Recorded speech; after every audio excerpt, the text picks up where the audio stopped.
Nung mga panahon ngayon, sinabi niya inago ni Susha ang boyfriend niya at gusto niyang turuan siya ng leksyon. Mr. Go, wala akong intensyon na saktan si Susha. At saka, buhay nakataya dito. Paano ko naman gagawin na yun? Anong pangalan niya? Hindi niya sinabi sa akin kung anong pangalan niya. Oo. Nakita ko siya. May mga hearing aids sa parehong tenga. Malaking posibilidad na may kapansanan siya. Kung susurin yung mga tao sa paligid ni Susha. Si Susie Shu. Hindi ko inisip na siya palang may kagagawan. Tawagin niyo siya!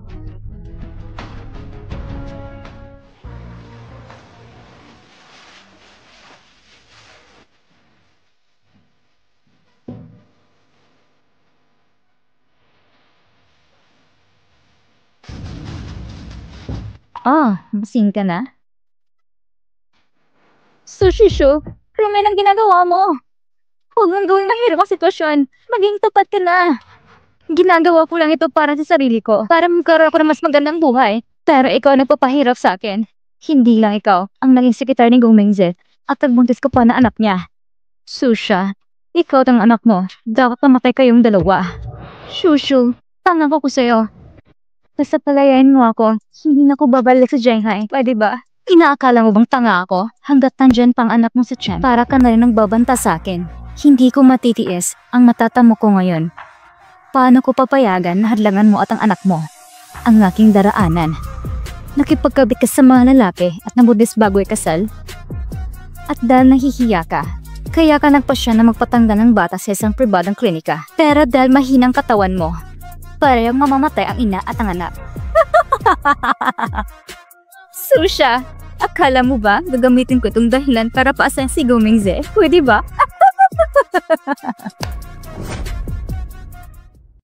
Ang bilis ko lang umalis ng ilang araw at kayo na agad nasa labas ng pinto ng opisina ng CEO. Nakikinig ng chismis. Halos pumatay si Amy kay Susha. Ano? Ayusin ito ayon sa normal na proseso at ipaalam mo sa industriya na hindi na pwedeng gamitin ng babaeng ito. Sige, Mr. Go.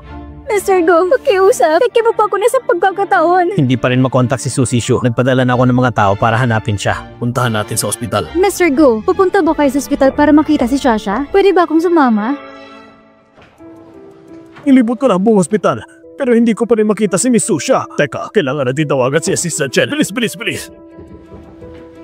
Mabait talaga sa akin si Shasha. Noon, nung nilaglatangan ako at hindi ako makaalis, siya ang pumunta para kausapin si Ginoong tungkol sa proyekto. Wala akong oras para personal siyang pasalamatan. Ganito pang nangyari.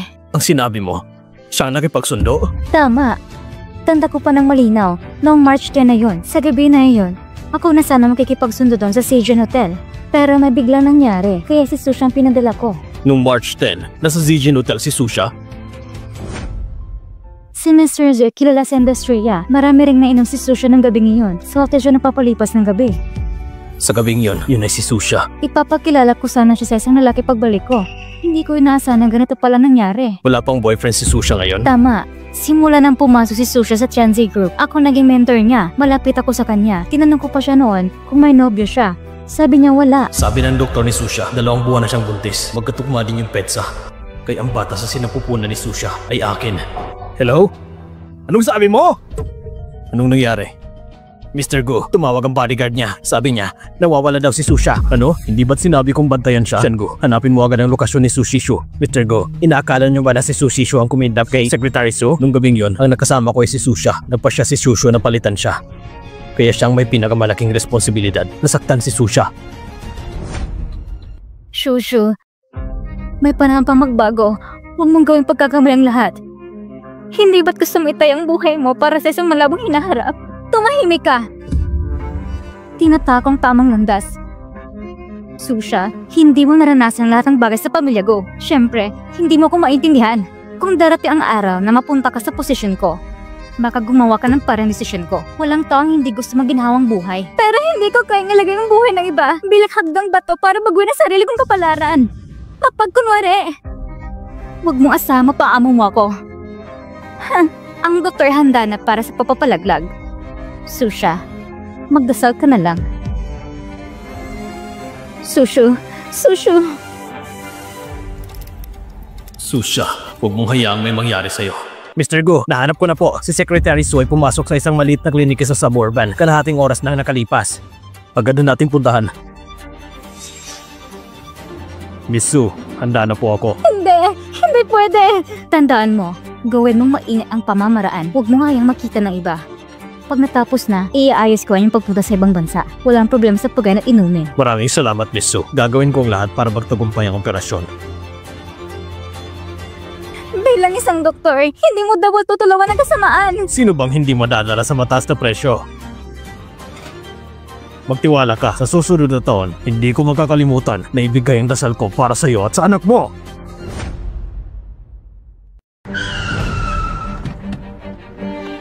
Mr. Gu, nandito na tayo sa lugar na to.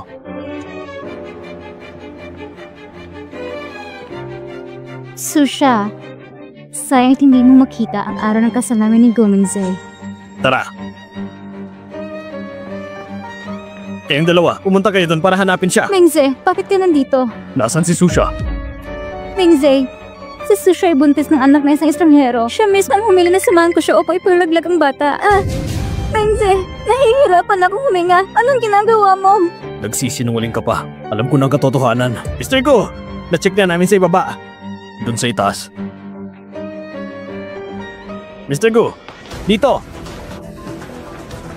Gomingze, lahat na ito kasalanan ni Susha. Walang kinalaman dito. Malis ka! Buksan mong pinto!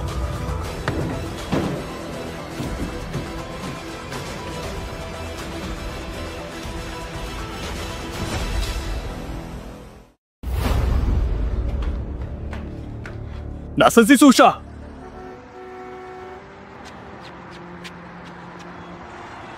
Baby, hindi kita pababayaan.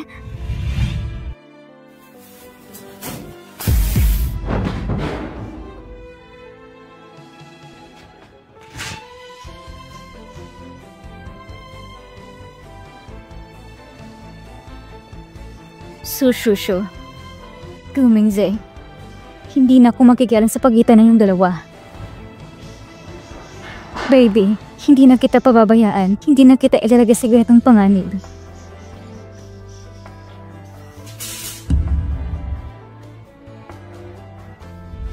Baby, ilalayo ka na ni Mama. Mr. Gu, si Secretary Sui dumaan sa bintana at ginamit ang kurtina para makalabas. Mingze! Matagal na tayong magkasama. Bakit wala kang nararamdaman para sa akin? Kung may mangyaring masama kay Susha, huwag mong aasahang maging maayos sa buong buhay mo! Gomingze, kung hindi ako magiging masaya, huwag mo asang makita si Susha. Kahit alam mo na ang katotohanan, hanggang ngayon, iniisip ni Susha na siya naging kabisadang relasyon. Nahirapan siyang makaalis. Akala mo ba makikita mo siya? Nakaalis na siya. Nakita na si Secretary Su, bumili ng ticket papuntang Jiangsu pagkatapos ng kalahating oras. Puntahan natin sa airport at bantayan yung babae ito! Susha, dapat mabilis kang makaalis. Lahat ng hindi ko nakuha, huwag mo asang makuha mo. Baby, sa wakas, ligtas na tayo.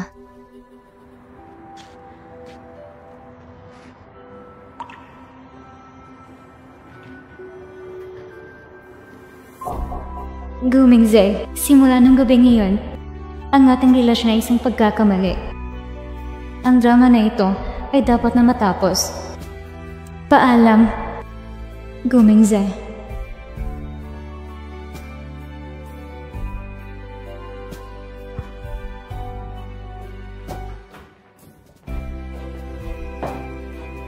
Hindi pa ba siya natatagpuan? Hindi pa po. Marami kaming tao nung araw na yon sa paligid ng Jiangsu Airport. Pero hindi namin nakita si Secretary Su. Hinihinala ko. Hindi siya sumakay ng eroplano. Magpatuloy lang kayo sa paghahanap. Tama. Anong nangyari sa babaeng yun? Siya, nasa kulungan na siya. At hindi magandang kalagayan niya. Patuloy pa rin ang nararamdaman niyang gusto kang makita.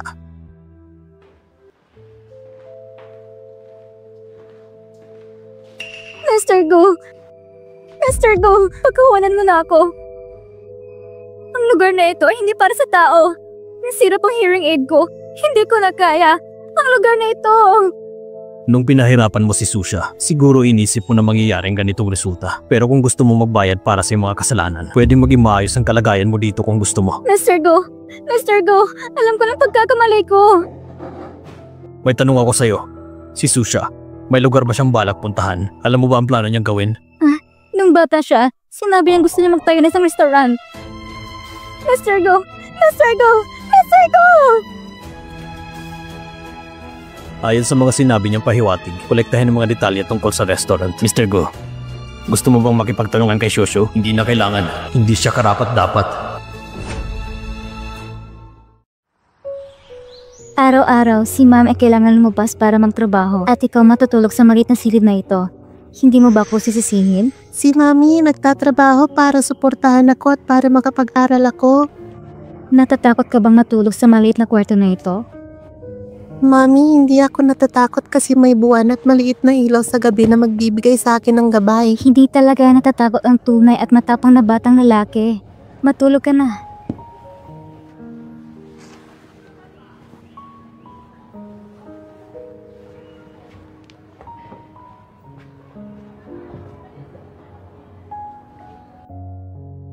Magandang araw. Narito ng masarap na pagkain ninyo. Mami, natapos ko na lahat ng takdang aralin ko sa kindergarten. Pwede na ba akong maglaro? Oo, pwede kang maglaro. Huwag mong gawing mag-alala si mama, ha? Sige, maglaro ka na.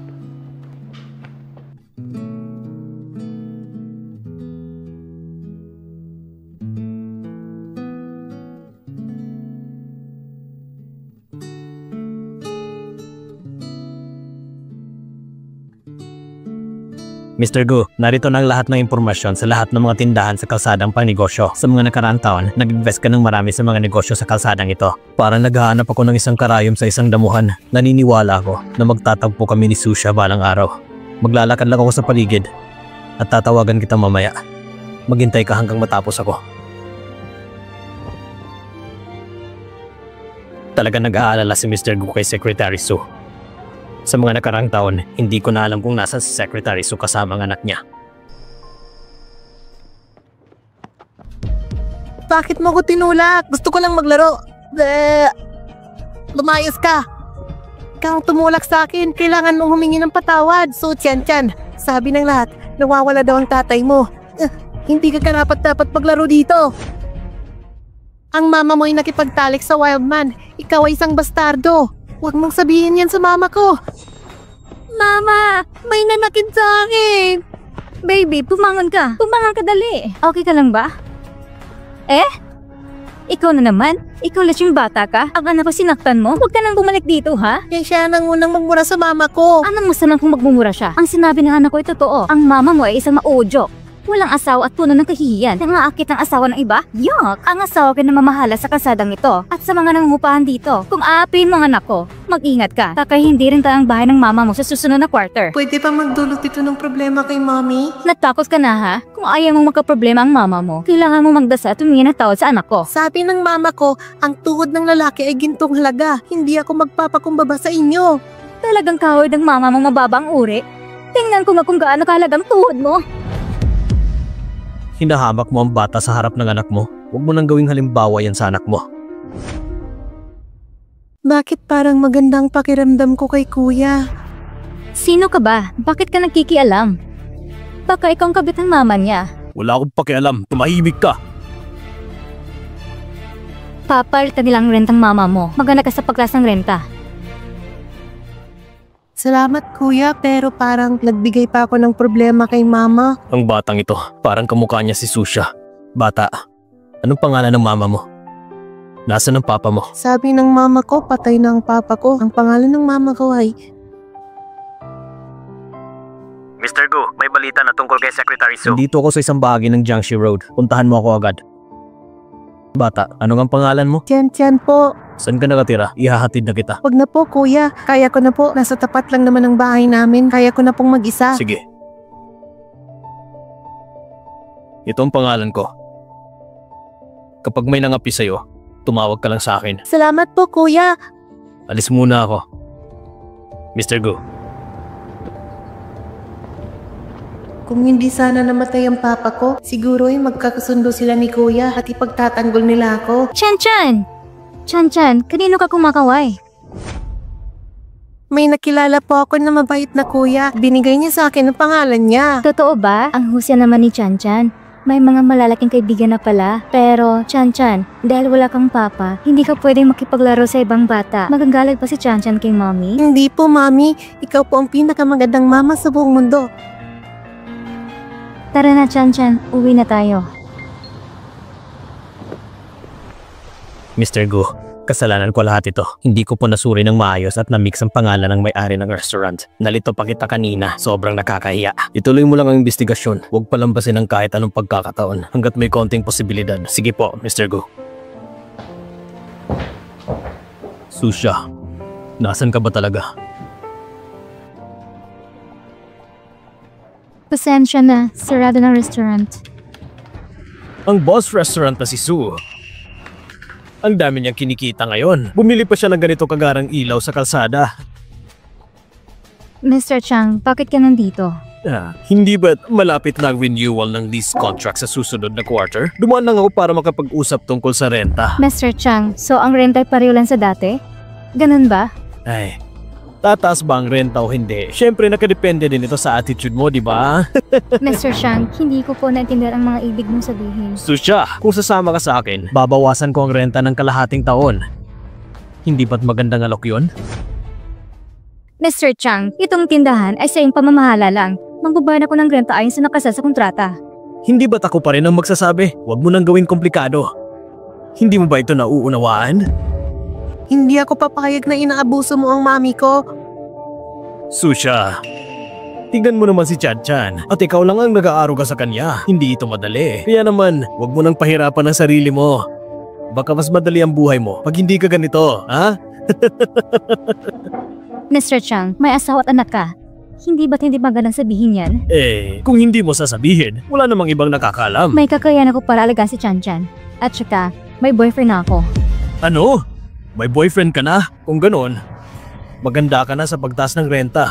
Simula sa susunod na buwan, magdadagdag ako ng 20,000 kada buwan. Sa kabila ng lahat, dapat kong makita ang pera pagkatapos ng 2 araw. Kung hindi, ipapaupa ko to sa iba. Magdagdag ng 20,000? Nasa kontrata na nga na kahit taasan ng renta, hindi hihigit ng 5,000. Biglang 20,000? Hindi ba't sumasobra naman ito? Hindi mo alam ha? May isang bigating tao na bumibili ng maraming tindahan dito at may balak pa na mumuhunan sa paggawa ng komersyal ng kalye. Ang negosyo dito, siguradong lalago pa. Kung itataas ko ang upa mo, anong masama doon? Kung ayaw mong umupa, marami pang gustong kumuha dyan. Paalala lang, ang matalinong tao ay marunong magparaya. Mas mabuti pang pag-isipan mo ng mabuti ang iyong desisyon. Mami, kasalanan ko ito. Kung pinayagan ko na lang sana na mauna sa pilang anak niya para magkapaglaro sa slide, baka hindi siya pupunta dito para manggulo sa'yo. Inapi ka na naman ba ng anak niya? Pupuntahan ko siya. Tinulungan ako ni Kuya kanina, naturuan na sila ng leksyon. Mami, kung pwede na si Kuya na lang sana ang boyfriend mo para naman hindi ka na nila aapihin.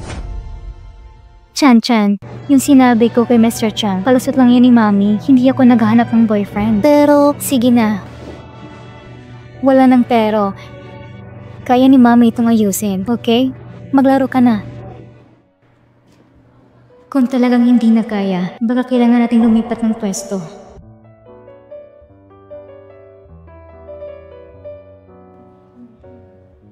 ang bait na ni Kuya kanina, tapos ang gwapo pa. Saktong-sakto siya para maging boyfriend ni Mommy.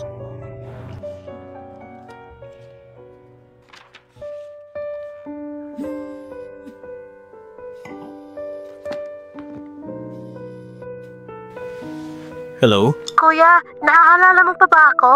Chan-chan? Yung bata kanina? Siyempre naaalala kita. Kuya, may girlfriend ka na ba?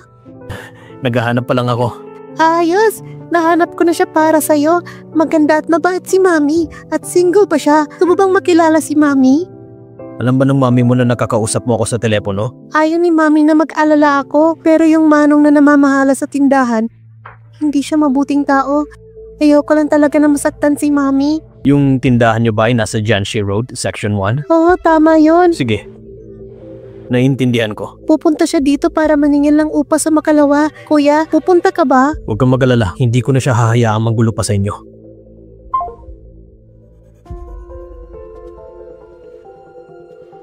Chengu, kumusta na ang pagbili ng tindahan sa Jianxi Street? Naka-schedule na ang pagpirma ng kontrata bukas. Si Manager Yu, gusto niyang imbitahan ka na sumama sa inspeksyon ng tindahan sa Makalawa. Kailangan kong pumunta doon para sa inspection. Chan-chan, ituwid mong likod mo. Baka magiging kuba ka. Mami, bilan mo ako ng moonlight street lamp dahil dito. Hindi na lalabo ang mata ko. Nung naglaro ako sa bahay nila Xiaomei, yung ilaw nila, Sumasakit ang mata ko kapag tumitingin ako doon. Kasi natural light yun. Kahit matagal ka mag-aral, hindi sasakit ang mata mo. Noon nga, tinigan ko ng papa mo na, sige na, mag-aral na tayo.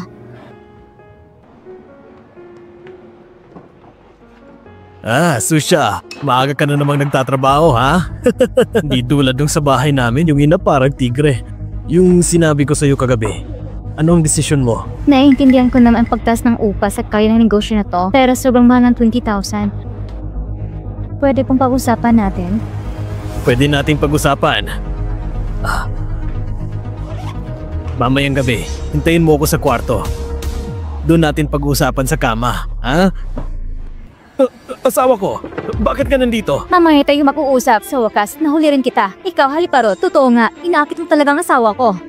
Linawan mo ngayon sinasabi mo, kailan ba ako nang aakit sa asawa mo? Mga tao, kayo na humusga. Itong babaeng to, nangungupahan sa tindahan na pinamamahala ng asawa ko. Palagi siya naglalani sa asawa ko. Para lang hindi magbayad ng upa, nalakas doon pa siyang sumama sa kama ng asawa ko. Ito ang ebidensya. Ako? Dahil lang sa kaunting pera? Isasantabi ang dangal? Akala ko pa naman masarap ang luto niya, pati ang pagsama sa kama, ginagawa niya, marumi ang konsensya niya.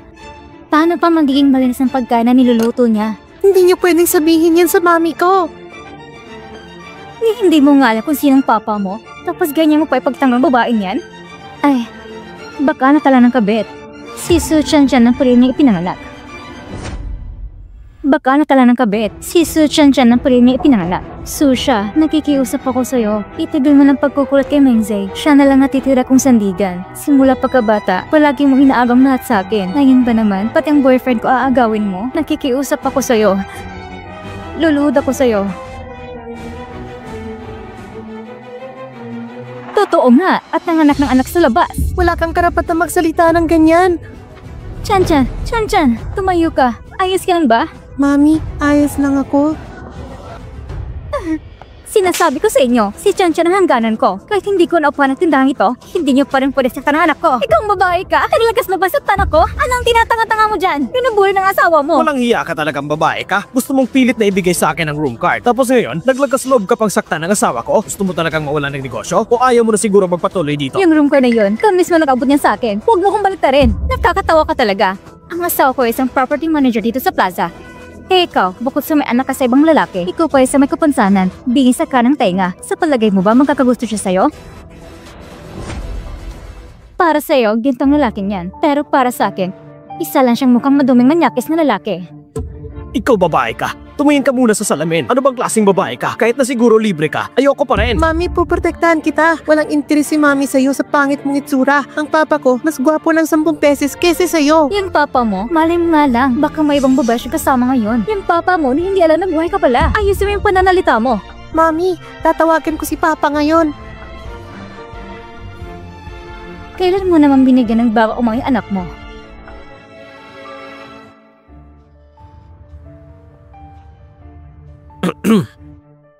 Papa! Chan, anong nangyari? Kailangan mong pumunta dito. Papunta na kami ngayon. Bilisan nyo. Nasa summer restaurant ako naghihintay. Ang daming masasamang tao dito. Matagal pa ba tayong dumating? May kaunting traffic sa daan. Pagkalampas dito, mabilis na lang. Mukhang sobrang concern niyo po kay Chan Chan. Kung hindi lang umalis si Susha, siguro, ang anak namin. Kasing edad na rin ni Chan Chan. Dumiretso na lang tayo sa summer restaurant. Paparating na ang papa ko. Tingnan nyo na lang. Chan, kanino ka tumawag kanina?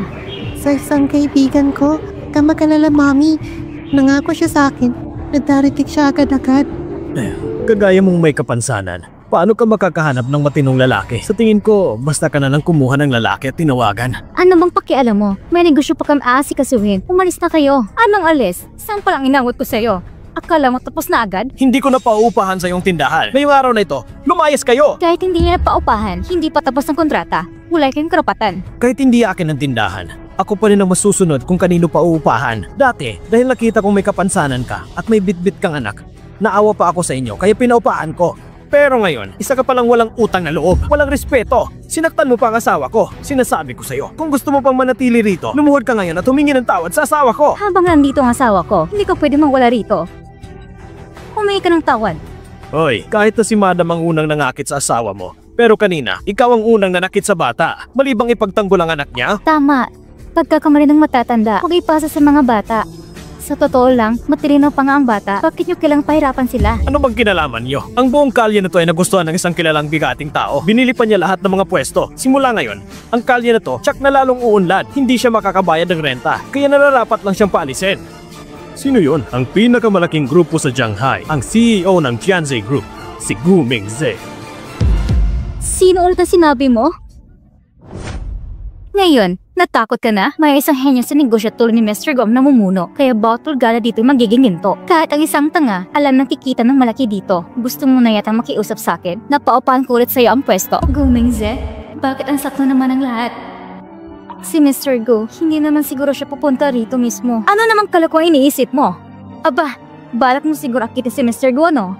Tingnan mo nga yung sarili mo. Sino ka ba para umarte ng ganyan? May lakas ka ng loob na lumapit sa isang lalaking katulad ni Mr. Gu? Abala si Mr. Gu araw-araw sa trabaho. Paano naman siya pupunta sa lugar na tulad nito? Sa babaeng kagaya mo, malamang isang street sweeper lang ang papatol sa'yo. Tumahimik ka. Ano ngayon ko nang bawali sa kasada? Kaming lahat ay kumikita sa marangal na paraan. Huwag mong sabing minamalit mong mga kagaya nila. Kung si Gu Mingze ang bumili ng lahat ng pwesto sa kaya na ito, wala na tayong magagawa. Pero buti na lang, hindi naman siya pupunta dito. Hindi ko nauupahan ng pwesto. Wala na kayong kinalaman dito. Umalis na kayo. Sino nagsabing pwede na kayong umalis? Ha? Nung pinaupahan ko sa iyong pwesto, hindi ganito ang usapan.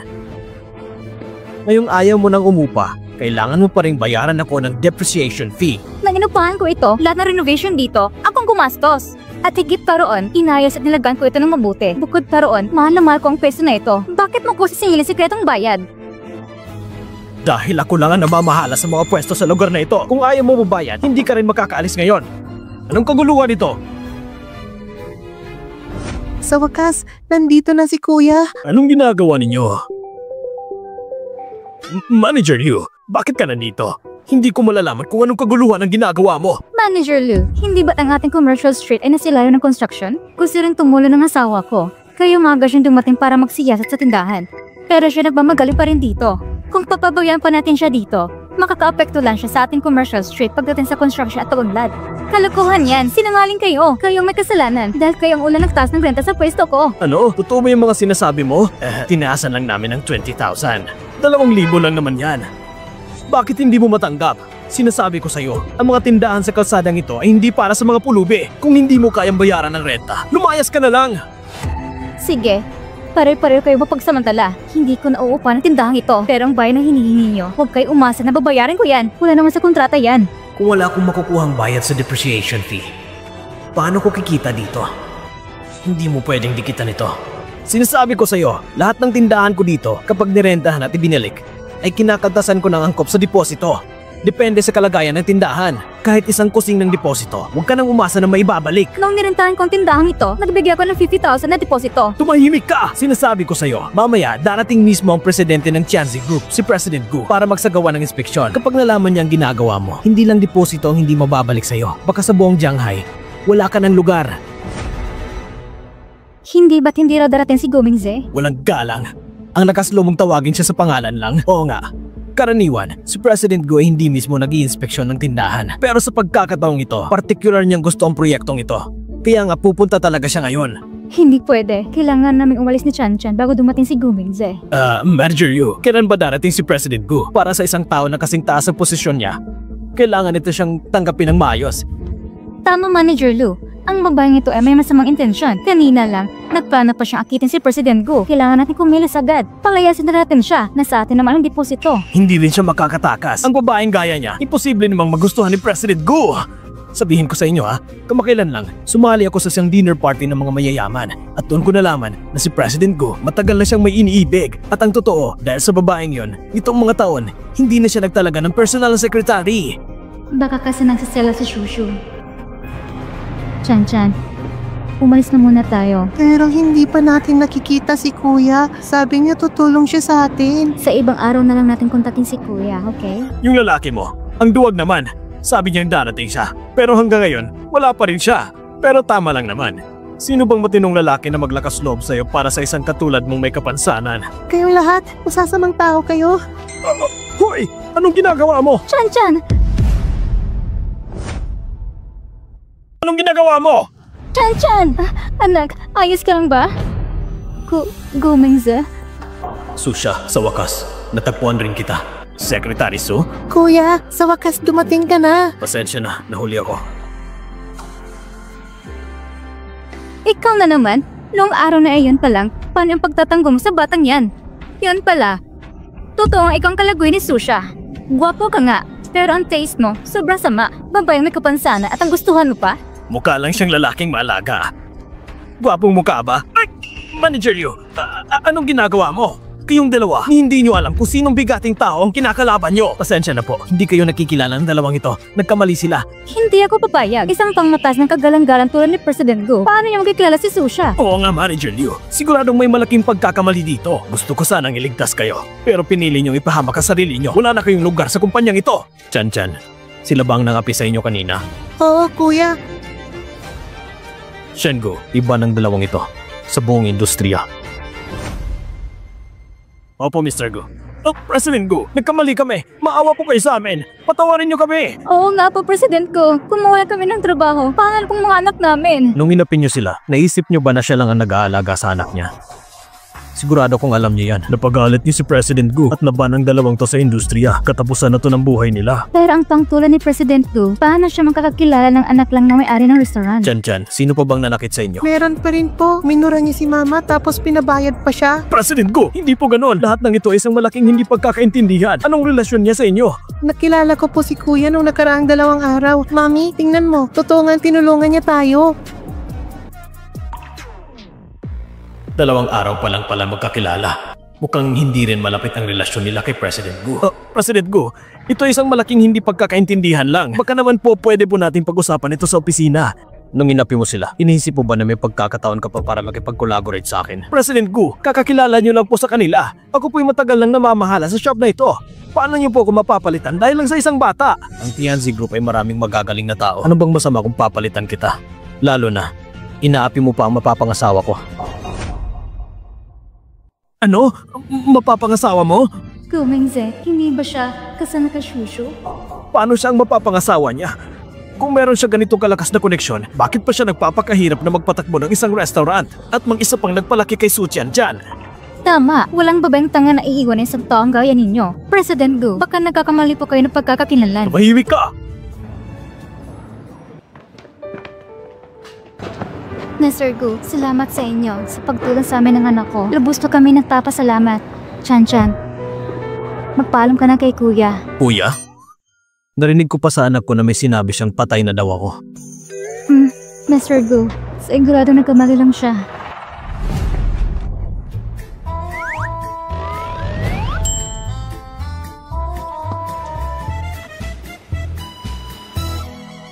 Susha. Nung araw na yon, si Sushu nagsinungaling siya sa akin. Sinabi niya na siya daw yung nakasama ko sa gabing yun sa Zijian Hotel. Umalis ka na pala kasama ang bata. 5 taon kitang hinanap. Hanggang ngayon ba naman? Gusto mo pa rin ba akong paghintayin? Bago pa man ang gabi ngayon sa Zijian Hotel, hindi pa talaga kayo pakilala ni Sushu? Siyempre, Secretary Su, Mrs. pala. Nung panahon na yon, naiwan niyo ang hearing aid ni Su Sishu sa loob ng Zijian Hotel. Kaya nagkaroon ng sunod-sunod na hindi pagkakaintindihan. Niloko lang ni Shushu si Mr. Gu.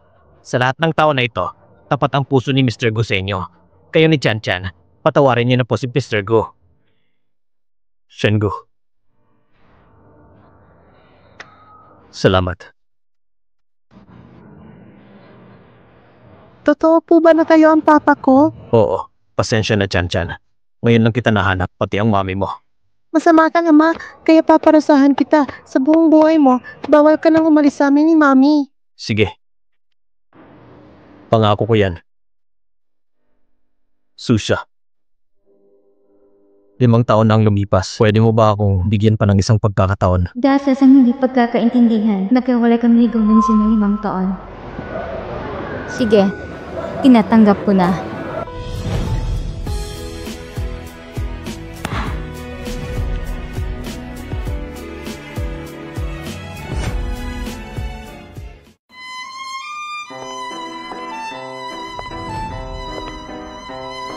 Sa wakas, dumating din ang araw na ito. Oo nga, dahil sa isang pagkakamali na walang 5 taon nila makatarungan ng langit, hindi hinayang magkalayo ang tunay na nagmamamahalan. Isa ako sa mga success sa pag-iibigan ni Mr. Gu at ni Madam. Mr. Gu, Nais po namin kayong tanungin, handa na po ba kayong pakasalan si Miss Susha na nasa inyong harapan at gawing iyong kabiyak habang buhay, sa yaman man o sa hirap, sa kalusugan o sa karamdaman, hanggang sa dulo ng walang hanggan? Handa ka na ba? Buong puso akong handa. Mrs. Su, kayo po. Hindi ko inakalang darating ang araw na makakapiling ko si Gomingze sa altar ng kasal. Pumapayag ka ba? Oo, pumapayag ako. Ngayong araw, ang bagong kasal ay magpapalitan ng mga singsing at ang singsing sa araw na ito ay ihahatid ng ating batang si Chan Chan para sa kanyang mga magulang. Palakpakan natin siya. Papa, Salamat anak. Pagod ka na ba, baby? Papa, dapat maging masaya kayo ni Mami habang buhay.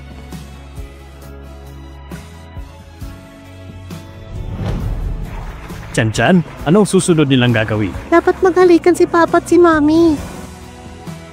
Susha, mahal kita.